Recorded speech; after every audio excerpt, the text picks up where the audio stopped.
Hello everyone, welcome back to Solasta Crown of the Magister. Last time we came back here to the Malakanan ruins? Yeah, ruins. And we fought a whole heap of varied fire elementals trying to get back to the pedestal to learn what we could.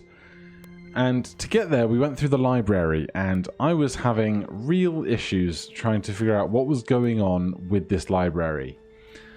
And I made the fatal flaw of assuming that the runes that we had used had already been used for the puzzle that got us through this place in the first place, and that there wouldn't be any more rune puzzles. But oh boy, there is some other kind of rune puzzle. So I don't know the solution, I just know that the runes are involved. So let's see what happens. We can obviously see these 4 runes here still.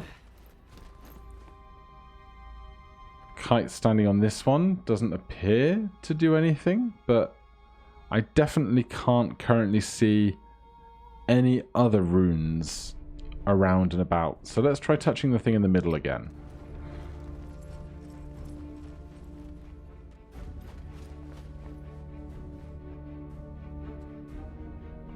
Alright, nothing. What about if we have everyone step on these 4 that are currently on the circle?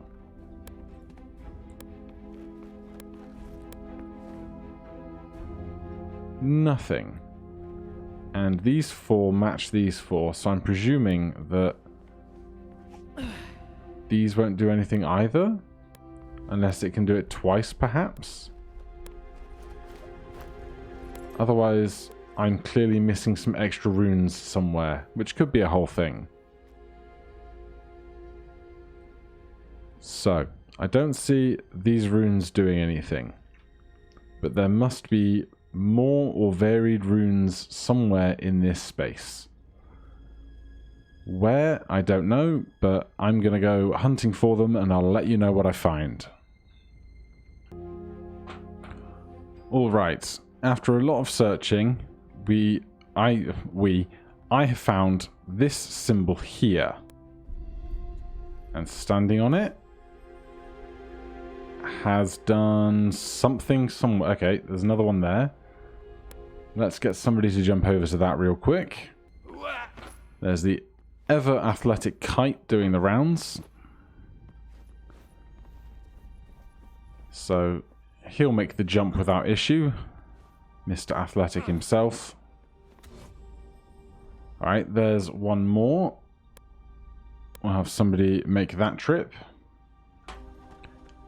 And while Pastel runs over there, let's get Gothic moving to a slightly more central location, because he's probably going to need to be in this vicinity as well for the 4th rune, wherever that might appear. Oh, it's there. Now, can Kite pick that up, or is that going to be an issue? No, absolutely can. The Magister's Amulet. Simple enough. Alright, return to a quest board. Or not, you know, standard. We've got 4 scary whirlwinds of death. Alright, Kite's up first. Where are all these creatures? 2 behind us. 1 up here and 1 over there. Well, we definitely do not have the speed to outmaneuver these guys. We can't climb up that. Pastel's still injured from something, probably the previous fight that we had, that we have definitely not long rested since, so who knows what our spell slots look like. Let's hop over here with Faith. Now, Faith's weapon probably isn't magical anymore. So, let's cast magic weapon again.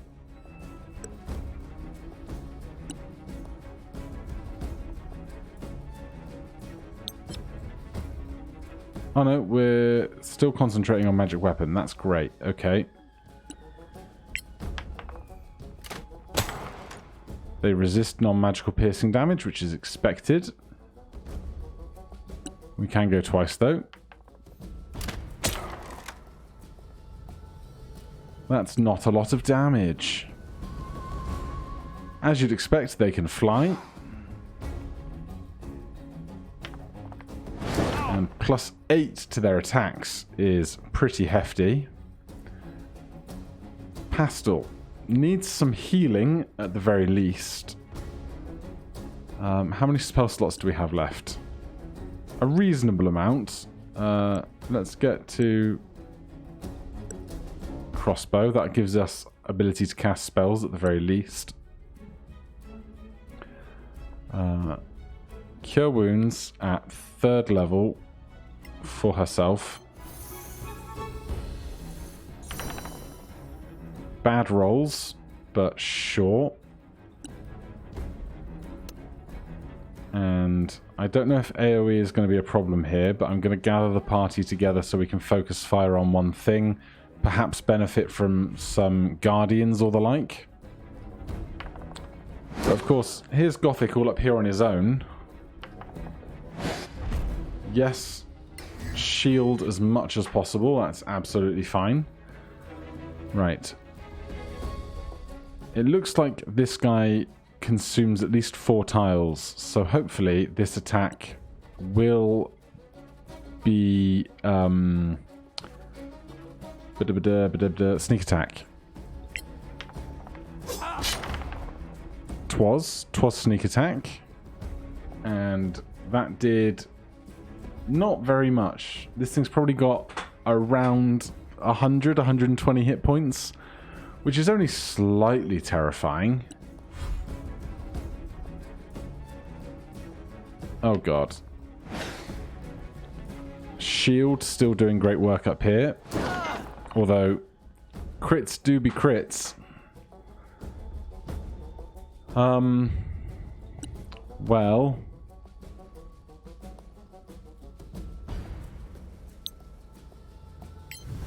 Bye-bye. Right, so we have greater invisibility. We should be able to move without incurring opportunity attacks because we're now invisible, and you need to be able to see something to take an opportunity attack, is my understanding. Excellent. Okay. Let's also activate Arcane Fury. We've not done this before. Add your proficiency bonus and intelligence bonus to your evocation spell damage for 1 minute. Recharges after a long rest.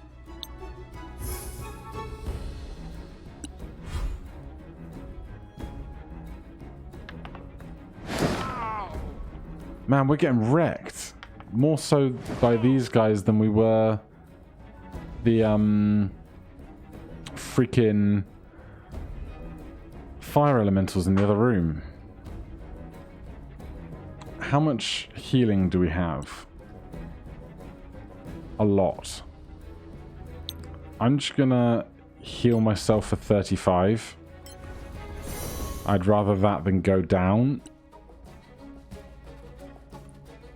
We're concentrating, so we can't do any of that. Yes, shield everything.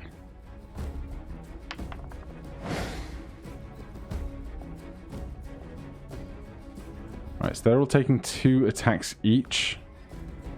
We spent last turn healing, so we're not currently concentrating on anything particular.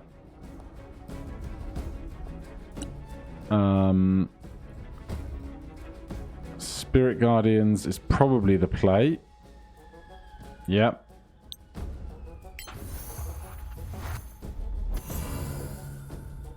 Hopefully we can concentrate on that for more than a few turns.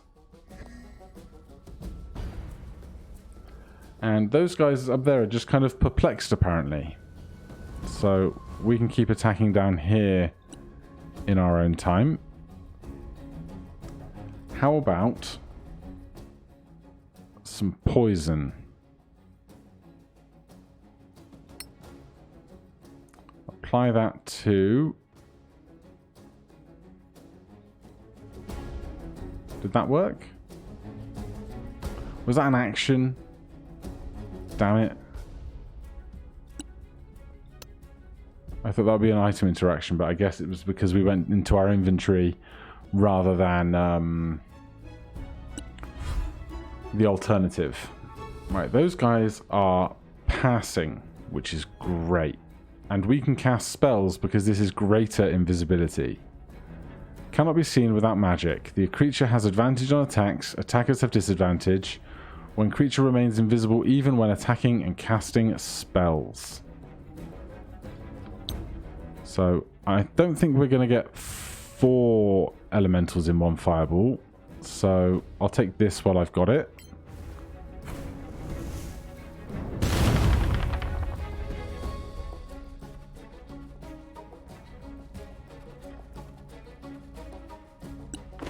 Could have probably moved as well.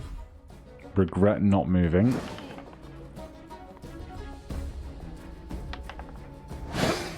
At least they're only hitting about half of their attacks. Round 3, kite. Alright, it's about time we start attacking stuff, I think.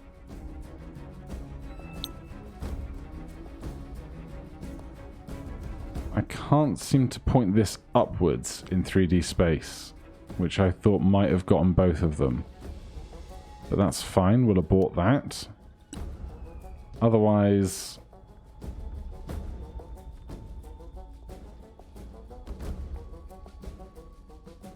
could consider Scorching Ray, but I'll save it for a smite instead. I don't know why this guy is glowing. Oh, they're targeted by spirits, I guess? Not that this one isn't either, but I'm not sure. Second level smite, thank you ever so much. Do everything I can to at least get one of these guys out of the fight. Because if they could take 3 turns in orbit, not 4 turns in orbit, I'd be very grateful. They still take 7 damage from the Guardians.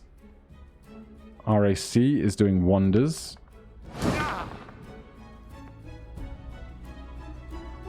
Pastel's up, still concentrating on her spell. As for what remains, let's do... Am I likely to use blindness or hold person? No. So let's do a 2nd level cure wounds on Kite. Because I'd really like him to not go down.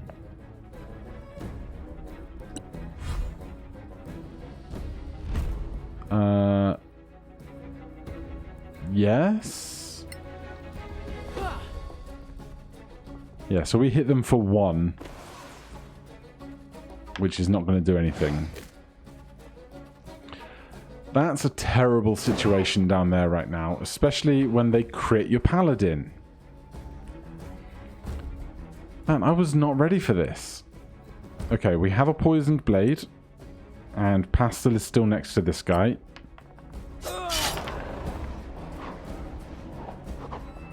Dead. Great. Perfect. And now all the air elementals are down there. At least Pastel's Guardians are doing some decent chip down work. Yes. Every spell slot can be shielded if we need it to be. If it means I'm going to have +5 AC on every attack coming. Except ones that big, apparently. Okay. Gothic, what have you got left?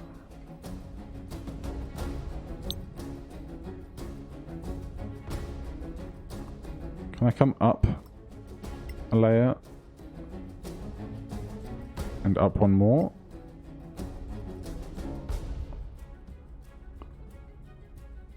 I can't tell if this is... That's going to hit all 3 of them without hitting the allies? I can't tell and I hate it.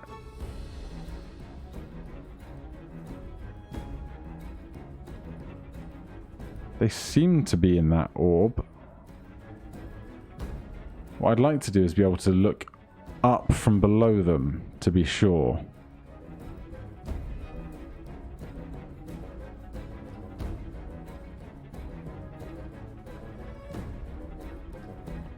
Right. Cross your fingers.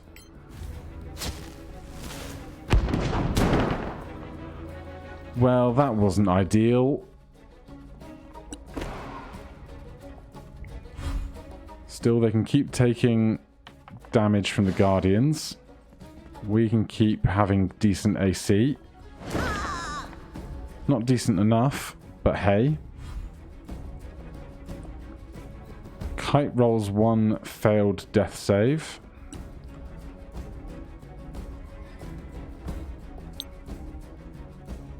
Who do we have line of sight to? These 2 closer ones.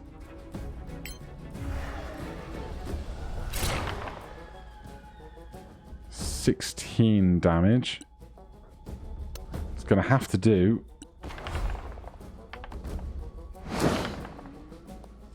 But if they can still take all this radiant damage from the Guardians, I'll be very happy. They're doing excellent work today. Our shield runs out, which is fine. I don't think we have to move out of an area of effect or an attack of opportunity to make this attack with our poisoned weapon.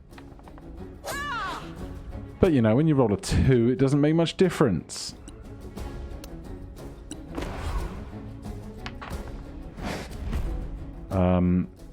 Yes, we will have that damage. It's been a while since we've done an uncanny dodge. I guess shield comes up as a reaction first. Right. It's going to have to be magic missile. Let's go for that and see how we do. Adequate. At least we now get 2 heroes taking turns in line with one another.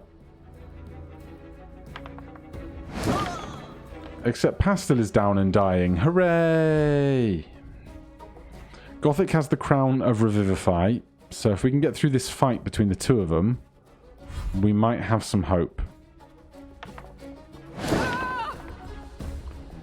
Although Faith is getting slightly wrecked here. Right. I want to attack the more injured one, and this doesn't look like it'll proc an opportunity attack because we'll stay in range of both of them. Please be a big roll. It's not a big roll. God damn. Right, Gothic. We have 1 spell slot left. Please kill this guy at the very least. Right, we're on to a 2v1. We're still greater and invisible, which is something. Have that damage. Let me just have to survive like another 2 of those. Alright, they only have multi-attack for 2 attacks.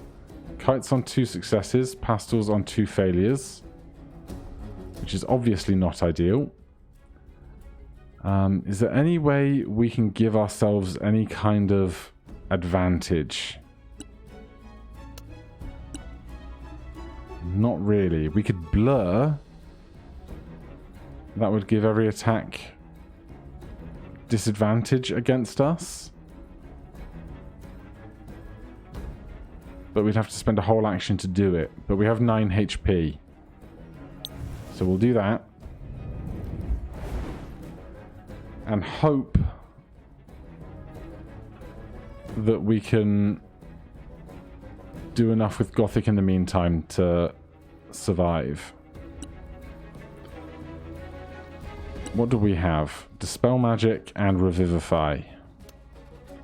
What about Scrolls? Flaming Sphere, Identify, Sleep, and Command are not going to do anything for us. We have healing potions, but they're not going to be ideal either. So we're basically down to Cantrip City. We're going to have advantage because we're an unseen attacker.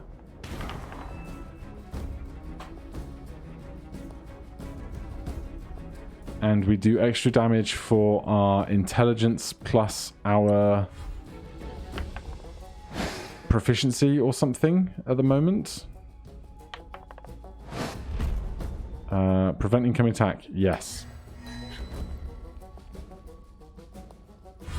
Alright, Blur is doing amazing work. Right. We could try and get Pastel up rather than attacking. But it would only be... I guess we can either use a potion and administer it to somebody else, or we could stabilize them and hope that... So here's the problem. If we spend a potion on them and they come back, they're going to be prone. So attacks against them will be at advantage, and they're not going to be able to take a turn until after the elemental is gone. Where even is Kite there? Oh, I didn't mean to do Kite. I meant to do Faith because she was next. Well, that's how it went.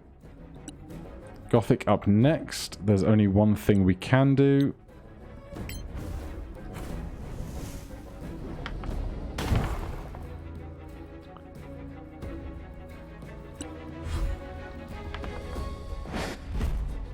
Shield.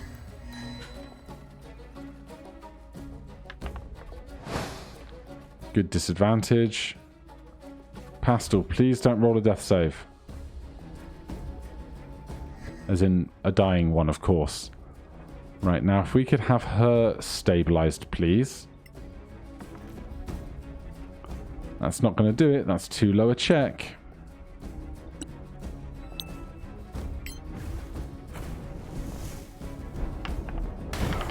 Oh, an excellent crit. We needed that. We can actually kill them in the next turn or two. Blur doing amazing work. The spells I don't ever really think about using. Pastel is now unconscious but alive, which is great. Now we can focus on attacking stuff. We miss, but that's fine, because Gothic is still up here being invisible.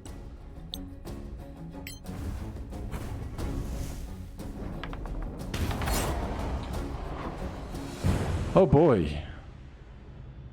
What a hoot. Alright, let's get Gothic down here. We've lost Arcane Fury. We've lost... invisibility. Let's take all of this stuff, a bunch of acid and magnesium, and then immediately take a short rest. Right, the other two are not unconscious anymore. After 1 hour's rest, they've received 1 hit point, and we can spend... I'm just going to spend basically half of our hit die just to try and get us to a long rest. And once we can long rest, we'll recuperate at least 3 of these 4 spent hit die. Arcane Recovery for Gothic. And we got our amulet. We completed the 2 quests we set out to complete. So now we just want to escape this place as efficiently as possible. Where is the way in? Which side of the room is it on? Not the crown room. We can fast travel up to the library entrance, save ourselves dealing with all of that extra faff. And then I'm sure we're not going to come across any more foes or anything on the way back. So we can just get ourselves right back to the entrance of the cave Oh, we can get all the way back out here. So if we can make this walk to the fireplace without incident, we can long rest and get all those spell slots that we've expended back. There we are, nice and safe at a campsite. I don't care how long it takes to get back round. 14 hours to a long rest and then 8 more after that. It's a good thing we have lots of freedom to camp and rest. I am going to change out Spider Climb for Fly. Faith now has unlimited Spider Climb, so Fly is going to be more valuable to us. Otherwise, we'll keep what we've got there. Validate that. And that's a long rest, so I will very quickly return back and hand in these 2 quests and let you know if anything happens on the road along the way. I'm doing some slow travel just to make sure that we don't run into any fights that we have to deal with. We can just sneak on by. And we've made it. Slightly more supplies consumed, but no combats along the way. And from town, we can just walk straight across here to our quest board and hand in the 2 quests that we completed over at that previous location. So we get some sympathy from the Arcaneum. We've gained a bunch of amethysts and a hexagonal ring. What is a hexagonal ring?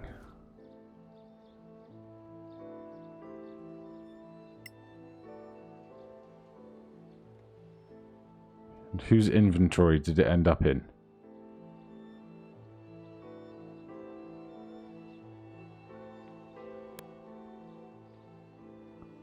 Right, let's do a quick check on that.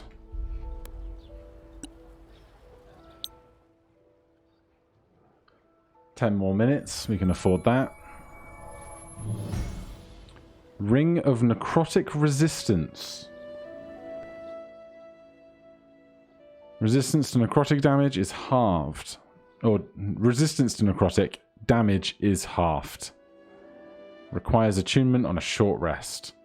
Could be of use, not too sure, but grateful to have it. And with that done, I don't know what we're going to do next time, but for now, we will be saying goodbye. Thank you ever so much for watching. If you enjoyed this series, please do consider subscribing or pressing that like button.